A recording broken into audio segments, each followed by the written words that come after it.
Hi everyone! So this is actually a presentation on visual merchandising, and I used to work for Victoria's Secret for 3 years, and I was a visual merchandiser there for 2 years, and I absolutely loved it. I got to be creative, and then I also really got to think about the business analytical side of everything and how consumers really purchase and what they're purchasing at what times and at what price points. So an overview for this presentation is what is visual merchandising, how is it used, and also careers in visual merchandising. And so to get started, I thought I would start with a definition of merchandising, what it means in general. And so merchandising is actually the activity of promoting the sale of goods, especially by their presentation in retail outlets. And so visual merchandising is kind of a subcategory of the general idea of merchandising. And so according to Business Dictionary, the use of displays and floor plans to boost customer engagement and increase sales is exactly what that is. And I think that's definitely an accurate definition that they have posted. It's really about engaging the customer with the product and increasing their chances of them purchasing that product today or coming back at a later time to purchase it. So I thought I'd kind of go through an actual visual display at Victoria's Secret, just to kind of go through some visual merchandising techniques. And so I thought I'd begin with this first tier here that we see. There's actually a tester tray of the fragrance items itself. There's a lotion, mist, what we call an EDP, which is an eau de parfum. And so here the customer can really engage with the product itself, and they can really see how the product makes them feel and what it can do for them in their lives.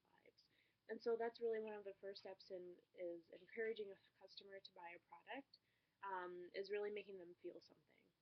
And so then around the display, you can buy a lotion or a mist as a set together, and so they're definitely paired together with the intent that someone will pick up both at the same time.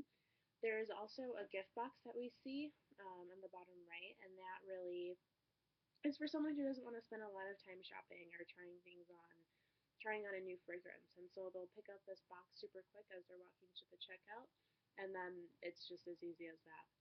And then also another thing that I want to note is on the top tier, on the right side, there is a box of fragrance. It's 3.4 ounces, which is the biggest size that we carry.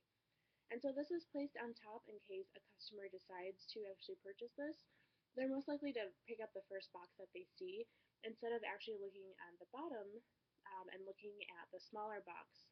And so by having this bigger box placed on the first tier, they're purchasing the bigger item and then they're ultimately spending more money also.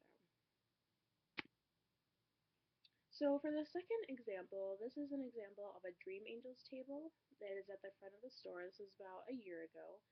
Um, so Dream Angels is very well known for being feminine. There's a lot of soft colors.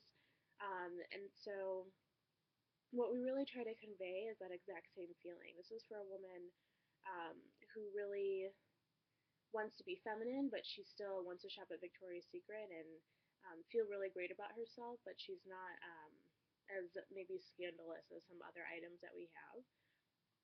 And so here we really try to aim to put the new colors on top of the table.